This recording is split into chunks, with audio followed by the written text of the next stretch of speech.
بسم الله والصلاة والسلام على أشرف المرسلين سيدنا محمد عليه أفضل الصلاة والسلام.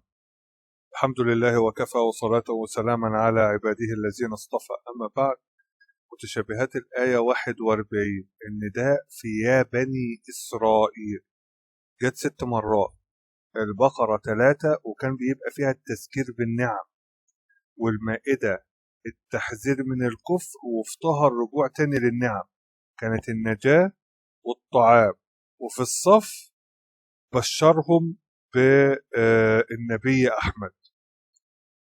أول حاجة الثلاثة اللي في البقرة: يا بني إسرائيل اذكروا نعمتي التي أنعمت عليكم، ثابتة في الثلاثة. أول واحدة وأوفوا بعهدي أوفي بعهدكم وإياي فارهبون، وفي الاثنين التانيين وأني فضلتكم على العالمين. وبعد كده المائدة هي الصف كانت يا بني إسرائيل في النص، النداء في يا بني إسرائيل في النص. في المائدة 72 اللي هي التحذير من الكفر: بسم الله الرحمن الرحيم، لقد كفر الذين قالوا إن الله هو المسيح ابن مريم. واضحة قوي، يعني واضحة مش محتاجة تأويل. اللي قال إن المسيح ابن مريم الله كافر. وقال المسيح يا بني إسرائيل اعبدوا الله ربي وربكم إنه من يشرك بالله فقد حرم الله عليه الجنة ومأواه النار وما للظالمين من أنصار. طيب في طه نرجع تاني للنعم: يا بني إسرائيل قد أنجيناكم من عدوكم وواعدناكم جانب الطور الأيمن ونزلنا عليكم المن والسلوى. 3 نعم: التنجية ووعدناكم جانب الطور الأيمن ونزلنا عليكم المن والسلوى. طه 80. وفي الصف 6 آخر 6 آيات، الصف 6: وإذ قال عيسى بن مريم يا بني إسرائيل إني رسول الله إليكم مصدقا لما بين يدي من التوراة. 1.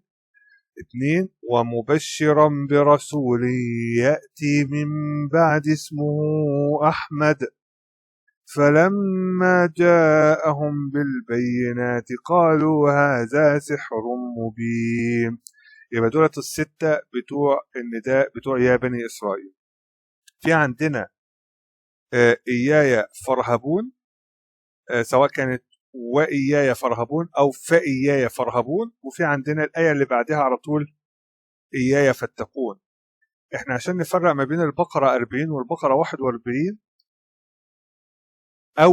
أول 3 أوامر من رب العزة: يا بني إسرائيل اذكروا نعمتي التي أنعمت عليكم وأوفوا بعهدي أوفي بعهدكم وإياي فارهبون. والهه هنا عشان ما ننساهاش نبقى نربطها بالهه بتاعة عهدي وعهدكم. طيب ال3 أوامر اللي بعد كده هو أو سواء كانت أوامر أو نواهي، ال3 اللي بعد كده في البقرة 41 كان وآمنوا بما أنزلت مصدقا لما معكم ولا تكونوا أول كافر به ولا تشتروا بآياتي ثمنا قليلا. القاف مع فاتقون وإياي فاتقون. النحل 51 فإياي فارهبون، هنا كانت في البقرة وإياي فارهبون، هنا فإياي فارهبون. بسم الله الرحمن الرحيم: وقال الله لا تتخذوا إلهين اثنين إنما هو إله واحد فإياي فارهبون. سبحانك اللهم وبحمدك نستغفرك ونتوب إليك ونشهد أن لا إله إلا الله وأن محمدا عبده ورسوله.